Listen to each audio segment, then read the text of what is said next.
longer because we got caught under the caution after we made that stop. So we were playing, catch up the rest of the day. We had the nice thing was I knew we had a good race car. We came in and had 4 tires in the back and drove all the way up to I think around 10th or possibly better. And so I knew we had a good race car. That gave me confidence and.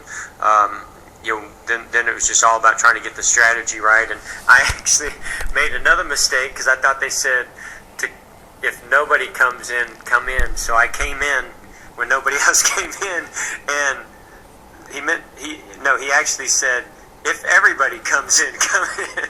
So I got lucky.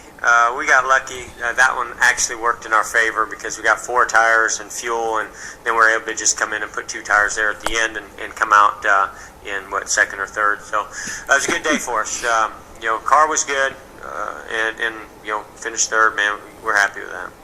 Okay, we'll take questions for Jeff. Please raise your hand. We'll get a mic to you. Okay, we'll take one here in the middle, then come up front to Stan.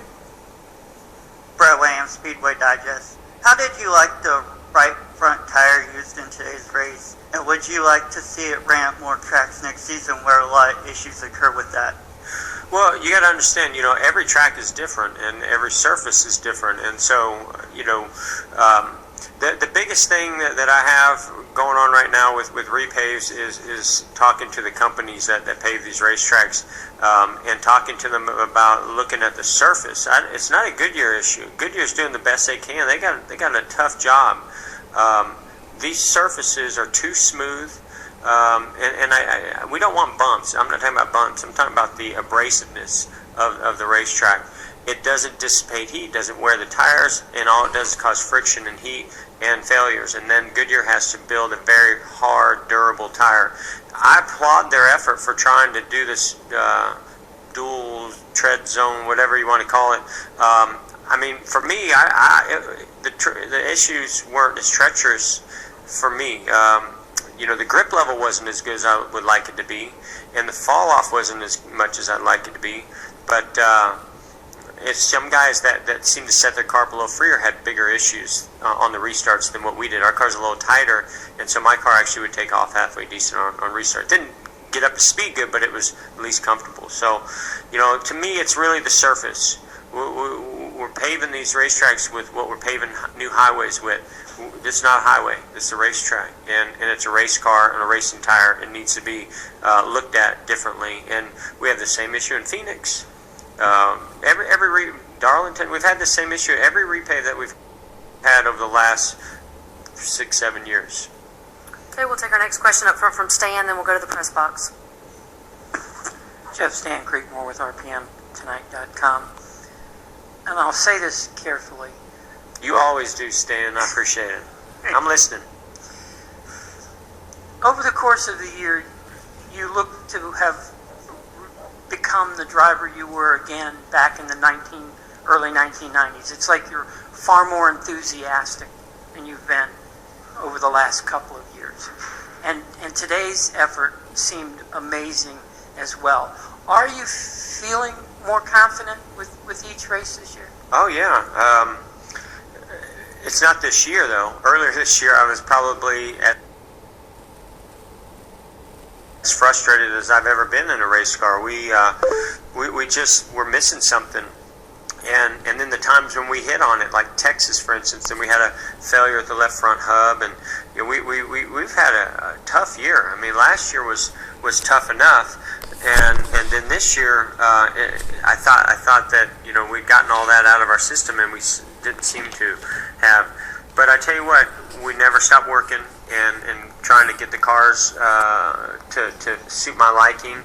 And when the cars, are solid and giving me good feedback and I can get aggressive with it, then my confidence goes up. And right now, my team's been bringing great race cars to the racetrack, not just in the chase, but about 3 or 4 races, I think, prior to that, we just really started making some gains on some things, and it's showing up week in and week out, and I'm having a lot of fun right now. So the confidence and how you feel about it is all in the performance of the car, and it's a team effort. I feel like I'm as responsible for that as anybody else on the team. and I take it hard just like everybody else on the team. So I'm just proud of how we fought through a lot of the things that we've gone through this year, and now when it matters most, we're making the best of it. All right, we'll go to the press box for a question. Nate Ryan, USA Day Sports. Jeff, wanted to get you to follow up kind of on what Kurt's assessment of the race was about how he felt like it was too treacherous, and that if there was more grip and more side-by-side racing, that produces a better show. Do you kind of assess the quality of today's race the same way, or is there any sort of silver lining where a record 15 caution flags can produce all this adversity? I mean, virtually everybody in the top 10 had to overcome something to get a good finish. Can that still be compelling, I guess, for fans, or do you think like it has to have that side-by-side stuff that Kurt was talking about? I find every race compelling. I do. When you're sitting in the seat where I'm sitting, there's so many challenges that you're faced with, and there's pit strategy, there's pit stops, there's fuel, there's trying to make your car better, there's restarts where you're on the edge, the car's sliding around, and you're trying to make it stick, and I wouldn't say that these are the kind of conditions that I prefer. Because it's hard to really feel the car, and you are on that razor's edge. And I think, if we had, as I mentioned, a little bit more abrasive racetrack and a tire that suited that, I think that we'd see the groove widen out and have a little bit more side-by-side racing like we used to see here at Kansas. But at the same time, you might not see as many cautions. So, sometimes side-by-side racing in multiple grooves doesn't always mean you're going to have the most exciting race. And to me, I think these days we all know cautions make for much more exciting racing, and we certainly have plenty of those today. Okay, we'll come back down to the media center. We have a question right here in the middle. Nick Bromberg, Yahoo Sports. Jeff, did you find yourself at all looking behind going, okay, where's Matt Kenseth? What's the points now, when you realized he was not one of the drivers you were chasing now in the chase? I knew that Kevin Harvick and I were tied going in, and he was running ahead of me. I knew that. You're just really pushing to get all that you can get. I mean, we were in second, and I felt like our car was a little bit better on the long runs, and I was really hoping to go green all the way there to the end. And I was hoping that maybe Kevin wore his right front tire out like he did earlier in the race, and that was kind of the only sort of strategy that I had as a driver is try not to push mine too hard and see if that would work out. And it didn't. I mean, he was fast all the way to the end. The caution came out. We fell back to third, and then we were battling with Kurt. So I don't even know where we're at in points right now, to be honest. I know that was a good day for us. That's all I do know. Any additional questions? We'll take one in the back. Scott up on top, and then come back up to Stan.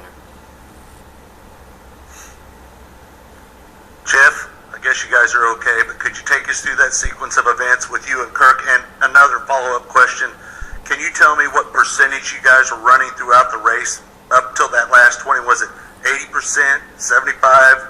There's only one way, and that's 100%. I don't know any other way.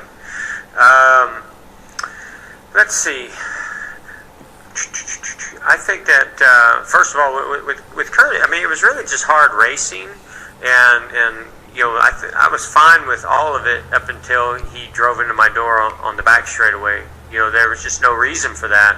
And these cars are so aerodynamically sensitive these days.